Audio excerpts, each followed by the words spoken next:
معیشت کے تمام منصوبوں کو ترجیحی بنیادوں پر قرضے فراہم کرتے ہیں، یعنی ترقیاتی منصوبوں کو مکمل کرنے کے لیے بینک قرضے دیتے ہیں، اور اس پروسیس کو یعنی معاشی عمل کا جو پروسیس ہے اس کو جاری رکھنے کے لیے وہ تمام منصوبوں کو ترجیح یعنی کہ وہ پریفرنس دیتے ہیں کہ ان کو قرضے فراہم کیے جائیں۔ بینک لوگوں کو پیسہ بچانے کی ترغیب دیتے ہیں، یعنی سیونگز کی تلقین کرتے ہیں، اور بچتوں کی اہمیت اجاگر کرنے کے لیے مختلف پالیسیاں وضع کرتے ہیں، یعنی ظاہر کرتے ہیں، تاکہ سرمایہ کاری کے لیے رقوم فراہم کی جا سکیں اور معاشی ترقی کا عمل رکنے نہ پائے۔ سرمایہ کاری کے لیے رقوم فراہم یعنی انویسٹمنٹ کی جا سکے اور معاشی ترقی کا عمل رک نہ پائے۔ آگے ہے جی اسٹیٹ بینک آف پاکستان کا کردار۔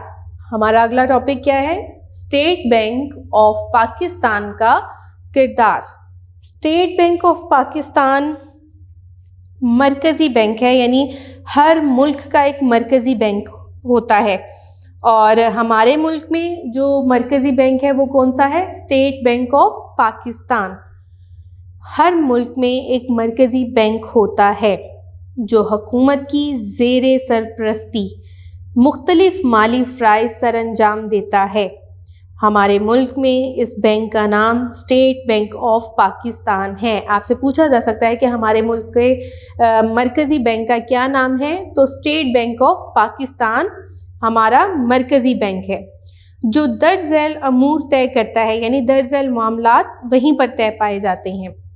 نمبر 1، نئے نوٹ جاری کرنا، یعنی سب سے پہلا جو اسٹیٹ بینک کا کام ہے وہ ہے نئے نوٹ جاری کرنا، کہ نئے نوٹ جو ہیں وہ اسٹیٹ بینک آف پاکستان کی طرف سے ہی جاری کیے جاتے ہیں۔ اسٹیٹ بینک آف پاکستان 10 روپے سے لے کر 5000 روپے کی مالیت کے نوٹ جاری کرتا ہے، جو ملک کے معاشی لین دین میں بطور کرنسی استعمال ہوتے ہیں۔ معاشی لین دین یعنی کہ جیسے ہم روزمرہ زندگی میں جو بھی لین دین کرتے ہیں، کچھ خریدنا، کچھ بیچنا، تو یہ کرنسی جو ہے وہ استعمال ہوتی ہے جو اسٹیٹ بینک آف پاکستان کی طرف سے جاری کی جاتی ہے۔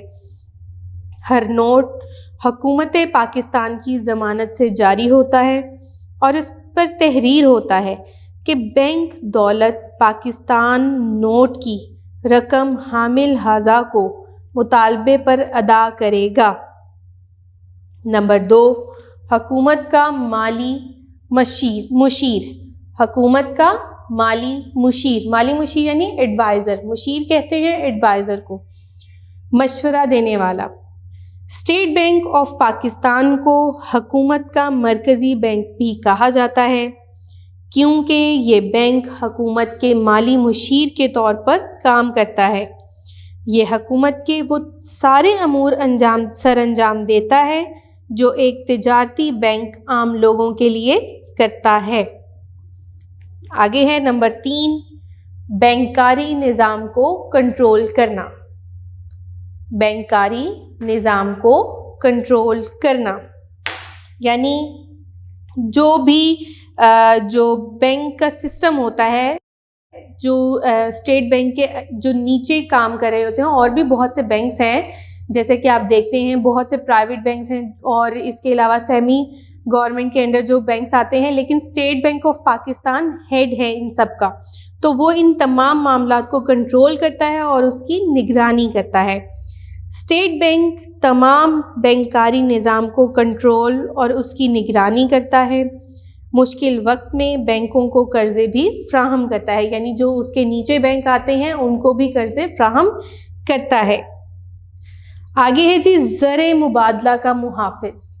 زر مبادلہ کا محافظ، زر مبادلہ کہا جاتا ہے وہ سکہ جس کے ذریعے بین الاقوامی تجارت کی جاتی ہے۔ زر مبادلہ، کسی بھی ملک میں مرکزی بینک کے پاس موجود غیر ملکی کرنسی، سونا اور دیگر اہم مالی اثاثہ جات کہا جاتا ہے ایسٹس کو، یعنی جمع کیا ہوا مال و اسباب۔ سونا اور دیگر اہم مالی اثاثہ جات کو اس ملک کے زر مبادلہ کے ذخائر کہا جاتا ہے۔ یعنی مرکزی بینک کے پاس جو بھی غیر ملکی کرنسی ہے، گولڈ، سونا اور جو بھی اہم مالی اثاثات ہیں، یعنی جو بھی ایسٹس ہیں یا جمع کیا ہوا مال و اسباب ہے، وہ اس ملک کے زر مبادلہ کے ذخائر کہلاتے ہیں۔ مرکزی بینک زر مبادلہ کا نگران ہوتا ہے۔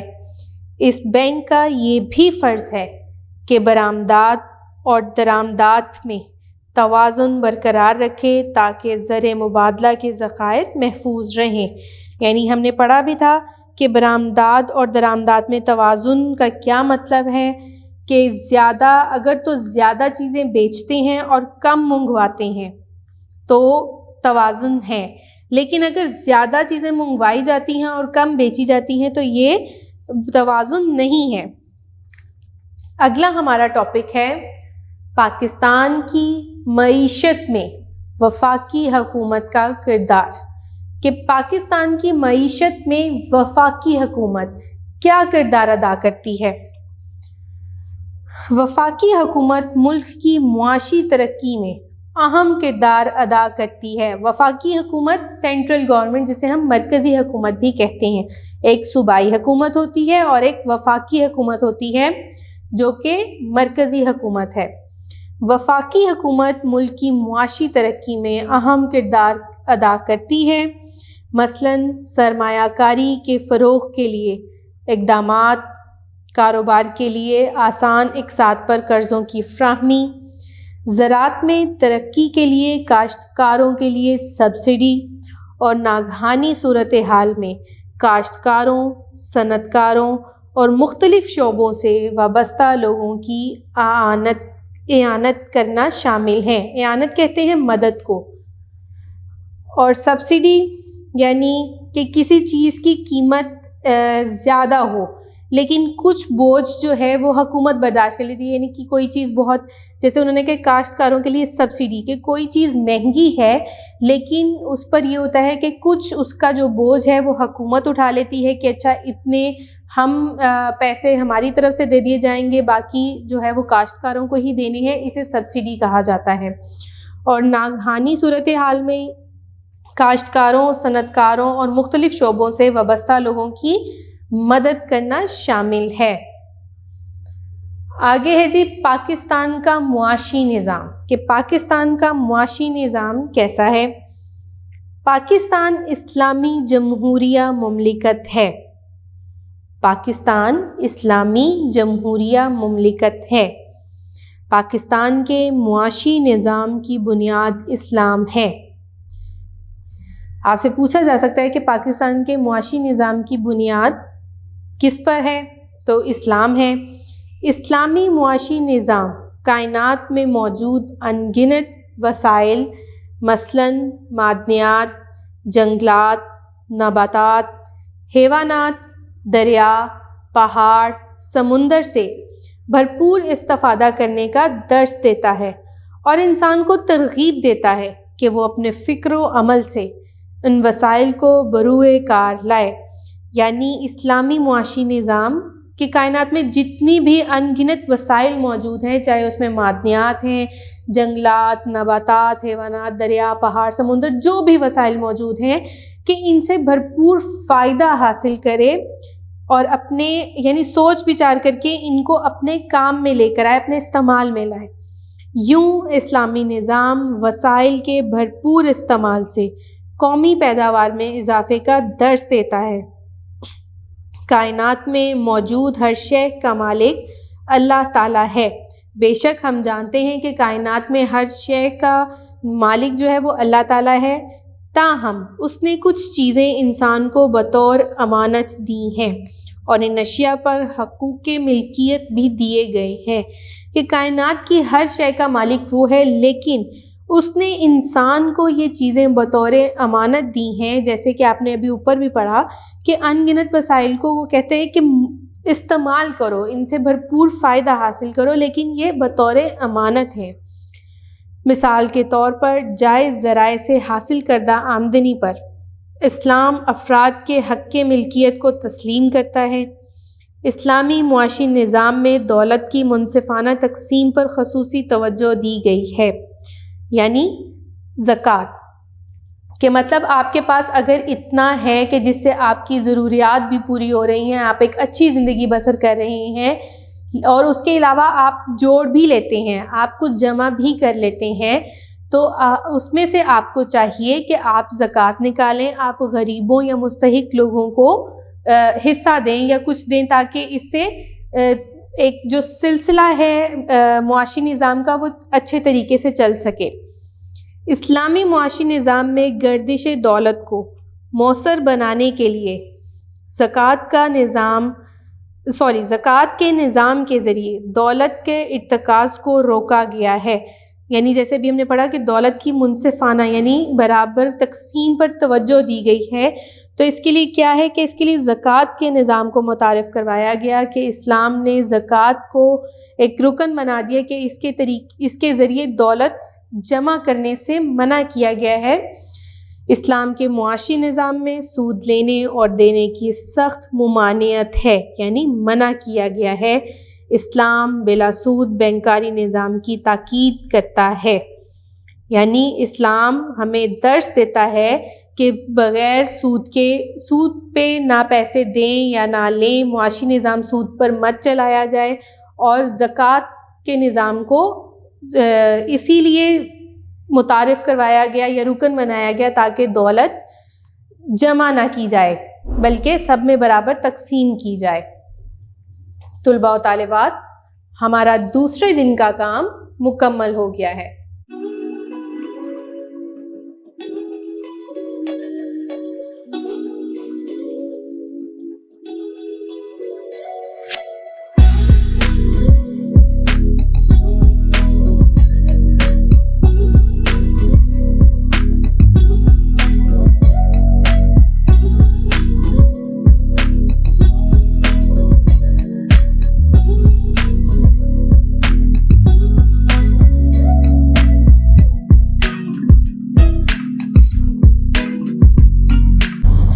طلباء و طالبات، اب ہم اپنا تیسرے دن کا کام شروع کریں گے، اور تیسرے دن کے کام میں ہم مشقی سوالات کریں گے۔ اپنی کتاب کا صفحہ نمبر 72 کھولیں۔ طلباء و طالبات، اپنی کتاب کا صفحہ نمبر 72 کھولیں۔ پہلا سوال ہے مختصر سوالات کے جوابات دیں۔ پہلا سوال ہے مختصر سوالات کے جوابات دیں۔ سب سے پہلا سوال ہے عوامی اشیاء سے کیا مراد ہے، یعنی ان سوالات کے ہم نے مختصر جواب دینے ہیں، اور ہمارا پہلا سوال ہے عوامی اشیاء سے کیا مراد ہے۔ جواب: عوامی اشیاء سے مراد وہ تمام اشیاء اور سہولتیں ہیں جو حکومت اپنے عوام کو بلا تفریق مہیا کرتی ہے۔ ان میں اسکول، ہسپتال، سڑکیں، ڈاک خانہ، پبلک پارک اور سرکاری بینک شامل ہیں۔ ملک کا کوئی بھی شہری ان سہولیات کو استعمال کر سکتا ہے۔ طلباء و طالبات، ہم نے یہ تمام سوالات کے جوابات ابھی ہم نے جب اپنے اس چیپٹر کی باب کی ریڈنگ کی ہے تو اس کے اندر یہ تمام جو سوالات ہیں ان کے جوابات موجود ہیں۔ میں ایک دفعہ اسی لیے آپ کو پڑھ کے بول کے سنا دوں گی، بتا دوں گی، تاکہ آپ کو سوال کا جواب ڈھونڈنے میں آسانی رہے۔ سوال نمبر 2 ہے درآمدات اور برآمدات میں فرق بتائیں کہ درآمدات اور برآمدات میں کیا فرق ہے۔ جواب: ایسی تمام اشیاء جو ہم دوسرے ممالک کو بیچتے ہیں برآمدات کہلاتی ہیں، یعنی وہ اشیاء جو ہم دوسرے ملک کو بیچتے ہیں وہ برآمدات ہیں، جبکہ وہ اشیاء جو ہم دوسرے ممالک سے خریدتے ہیں درآمدات کہلاتی ہیں۔ بیچ رہے ہیں تو برآمدات، اور خرید رہے ہیں تو درآمدات۔ سوال نمبر 3 ہے بارٹر سسٹم کی تعریف کریں کہ بارٹر سسٹم کیا تھا یا کیا ہے، اس کی تعریف کرنی ہے۔ جواب: زر کے وجود میں آنے سے پہلے اشیاء کو بطور تبادلہ استعمال کیا جاتا تھا، اسے بارٹر سسٹم کہتے ہیں۔ یعنی زر کے، یہ کرنسی نوٹ کے وجود میں آنے سے پہلے جو اشیاء کا تبادلہ تھا، یعنی گندم کے بدلے کپڑا یا کپڑے کے بدلے گندم، یہ جو تبادلہ تھا اشیاء کا، اسے کیا کہا جاتا تھا؟ Barter system. سوال نمبر 4 ہے، زر کی تعریف کریں۔ جواب: زر سے مراد ایک ایسی شے جو لین دین کے طور پر استعمال کی جا سکے اور سب کے لیے قابل قبول ہو۔ اس وقت ہم کاغذی زر استعمال کرتے ہیں، یعنی یہ جو ہمارے کاغذی نوٹ ہیں یہ ہمارا زر ہے جو ہم کسی بھی چیز کو خریدنے یا بیچنے کے وقت استعمال کر رہے ہوتے ہیں، اور یہ قابل قبول ہے، یعنی بیچنے والا بھی اس کو قبول کرتا ہے اور خریدنے والا بھی۔ سوال نمبر 5، اسٹیٹ بینک کو مرکزی بینک کیوں کہا جاتا ہے؟ جواب: اسٹیٹ بینک آف پاکستان کو حکومت کا مرکزی بینک بھی کہا جاتا ہے، کیونکہ یہ بینک حکومت کے مالی مشیر کے طور پر کام کرتا ہے۔ یہ حکومت کے لیے وہ سارے امور سر انجام دیتا ہے جو ایک تجارتی بینک عام لوگوں کے لیے کرتا ہے۔ آگے صفحہ نمبر 73 کھولیں۔ صفحہ نمبر 73 پر دیکھیں، سوال نمبر 2 ہے، ہر سوال کے 4 جوابات دیے گئے ہیں، درست جواب پر ٹک کا نشان لگائیں۔ میں امید کرتی ہوں آپ کے پاس پینسل موجود ہوگی، میں جیسے بتاؤں گی آپ نشان لگاتے جائیں گے۔ درست جواب پر نشان لگائیں۔ سب سے پہلا سوال، حکومت کا مالی مشیر کس بینک کو کہا جاتا ہے؟ الف صنعتی بینک، ب زرعی بینک، جیم اسٹیٹ بینک، دال تجارتی بینک۔ تو اس کا درست جواب کیا ہے؟ جیم اسٹیٹ بینک۔ اسٹیٹ بینک کو حکومت کا جو مالی مشیر ہے وہ اسٹیٹ بینک کو کہا جاتا ہے۔ نمبر 2، ریال کس ملک کی کرنسی ہے؟ الف جاپان، ب امریکہ، جیم متحدہ عرب امارات، یا دال سعودی عرب۔ تو ریال کس ملک کی کرنسی ہے؟ درست جواب دال ہے۔ دال سعودی عرب کی کرنسی جو ہے وہ ریال ہے۔ نمبر 3، جو غیر ملکی کرنسی مرکزی بینک کے پاس ہوتی ہے اسے کیا کہتے ہیں؟ الف قرضہ، ب تجارت، جیم کرنسی، دال زر مبادلہ۔ کہ جو غیر ملکی کرنسی مرکزی بینک یعنی اسٹیٹ بینک آف پاکستان کے پاس ہوتی ہے اسے کیا کہتے ہیں؟ دال زر مبادلہ۔ درست جواب زر مبادلہ دال ہے۔ نمبر 4، ایک شے کا دوسری شے کے عوض تبادلہ کیا کہلاتا ہے؟ ایک شے کا دوسری شے کے عوض تبادلہ کیا کہلاتا ہے؟ الف معاشی نظام، ب خریداری، جیم بارٹر سسٹم، دال زر۔ تو ایک شے کا دوسری شے کے عوض تبادلہ کیا کہلاتا ہے؟ جیم بارٹر سسٹم۔ نمبر 5، دولت کے مطالعہ کے علم کو کیا کہتے ہیں؟ دولت کے مطالعہ کے علم کو کیا کہتے ہیں؟ الف سیاسیات، ب عمرانیات، جیم معاشیات، دال ریاضیات۔ تو اس کا درست جواب کیا ہے؟ جیم معاشیات۔ آگے ہے جی سوال نمبر 3، تفصیل سے جواب دیں، یعنی مندرجہ ذیل سوالات کے تفصیل سے جواب دینی ہے۔ سب سے پہلا سوال ہے، بینک کی تعریف اور اقسام بیان کریں، کہ بینک کی تعریف پہلے بتائیں اور اقسام بتائیں۔ تو جواب میں پہلے آپ نے بینک کی تعریف لکھنی ہے کہ عام طور پر بینک ایک ایسا مالی ادارہ ہے جو لوگوں سے ان کی بچتیں جمع کرتا ہے اور پھر ان رقوم کو اکٹھا کر کے صنعت کاروں کو قرض فراہم کرتا ہے۔ اپنے حصے کا منافع رکھ کر باقی منافع بینک ان لوگوں میں تقسیم کر دیتا ہے جن لوگوں نے یہ پیسے بینک میں جمع کروائے ہوتے ہیں۔ آگے پھر آپ نے بینکوں کی اقسام لکھنی ہے کہ کسی بھی ملک میں کچھ ایسے بینک ہوتے ہیں جو صرف خاص مقاصد کے لیے قرض فراہم کرتے ہیں۔ اب اس میں ہم نے کون کون سے پڑھے تھے؟ زرعی بینک، یہ بینک صرف کسانوں کو کھاد یا بیج خریدنے کے لیے قرض فراہم کرتا ہے۔ پھر نمبر 2 پہ آپ ہیڈنگ دیں گے صنعتی بینک کی، کہ صنعتی بینک اگر کوئی شخص صنعت لگانا چاہتا ہے تو صنعتی بینک اس کو قرضہ فراہم کرتا ہے۔ نمبر 3 پہ آپ ہیڈنگ دیں گے مائکرو فائنانس بینک، یہ بینک صرف چھوٹے درجے کے کاروبار اور صنعتوں کو قرضہ فراہم کرتے ہیں۔ اب اس کے علاوہ باقی بینک لوگوں کی بچتیں جمع کرتے ہیں، بینک لوگوں کو مختلف کاروبار اور دیگر مقاصد جیسا کہ گھر اور گاڑی خریدنے کے لیے یا تعلیم کے اخراجات کے لیے بھی قرضہ فراہم کرتے ہیں۔ آگے ہے سوال نمبر 2، ٹیکس کی تعریف اور بتائیں کہ ٹیکس دینا کیوں ضروری ہے۔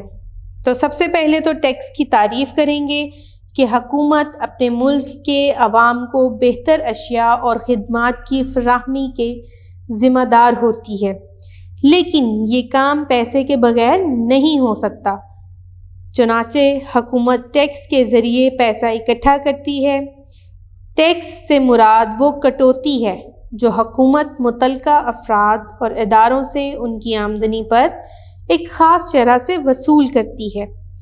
اب آگے ٹیکس دینا کیوں ضروری ہے، تو ہم بتائیں گے کہ ٹیکس دینا کیوں ضروری ہے کہ ملک میں سرکاری اشیاء اور خدمات فراہم کرنے اور چھوٹے بڑے منصوبوں کے لیے روپے کی ضرورت ہوتی ہے۔ حکومت یہ رقم ٹیکس لگا کر جمع کرتی ہے، لیکن اگر ٹیکس سے یہ رقم پوری نہ ہو تو حکومت کو قرضہ لینا پڑتا ہے۔ ترقی یافتہ ممالک چھوٹے ملکوں کو قرضہ دیتے ہیں۔ ایک اچھا شہری ہونے کی حیثیت سے ہمارا فرض ہے کہ ہم تمام ٹیکس بروقت اور ایمانداری سے ادا کریں تاکہ حکومت اپنا نظام صحیح طریقے سے چلا سکے، عوام کو اشیاء فراہم کر سکیں اور ہمارا ملک قرضوں کے بوجھ سے نجات حاصل کر سکے۔ تیسرا سوال ہے پاکستان کی اہم درآمدات اور برآمدات کے نام لکھیں کہ پاکستان کی اہم درآمدات اور برآمدات کون کون سی ہیں۔